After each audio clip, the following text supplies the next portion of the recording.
राधे राधे भक्तों, आइए सुनते हैं कार्तिक मास महात्म कथा अध्याय 25वां। तीर्थ में दान और व्रत आदि सत्कर्म करने से मनुष्य के पाप नष्ट हो जाते हैं, परंतु तू तो प्रेत के शरीर में है, अतः उन कर्मों को करने की अधिकारिणी नहीं है।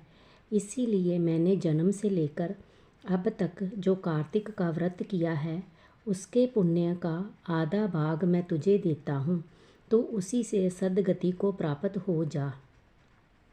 इस प्रकार कहकर धर्मदत्त ने 12 अक्षर मंत्र का श्रवण कराते हुए तुलसी मिश्रित जल से ज्यों ही उसका अभिषेक किया, त्यों ही वह प्रेत योनि से मुक्त हो प्रज्वलित अग्निशिखा के समान तेजस्विनी एवं दिव्य रूप धारिणी देवी हो गई और सौंदर्य में लक्ष्मी जी की समानता करने लगी।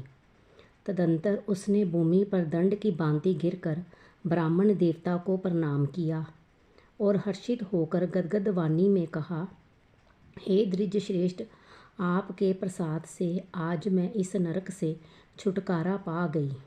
मैं तो पाप के समुद्र में डूब रही थी और आप मेरे लिए नौका के समान हो गए।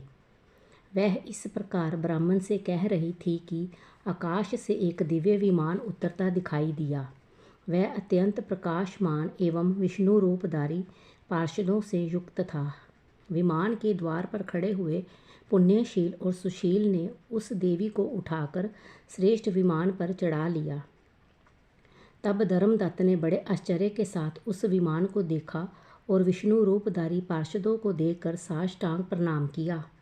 पुण्यशील और सुशील ने प्रणाम करने वाले ब्राह्मण को उठाया और उसकी सराहना करते हुए कहा, हे द्विज श्रेष्ठ, तुम्हें साधुवाद है, क्योंकि तुम सदैव भगवान विष्णु के भजन में तत्पर रहते हो, दीनों पर दया करते हो, सर्वज्ञ हो तथा भगवान विष्णु के व्रत का पालन करते हो। तुमने बचपन से लेकर अब तक जो कार्तिक व्रत का अनुष्ठान किया है, उसके आधे भाग का दान देने से तुम्हें दूना पुण्य प्राप्त हुआ है और सैकड़ों जन्मों के पाप नष्ट हो गए हैं।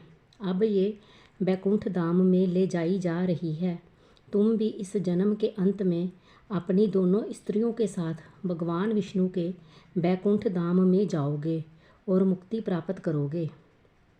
धर्मदत्त, जिन्होंने तुम्हारे समान भक्तिपूर्वक भगवान विष्णु की आराधना की है, वह धन्य और कृतकृत्य है। इस संसार में उन्हीं का जन्म सफल है।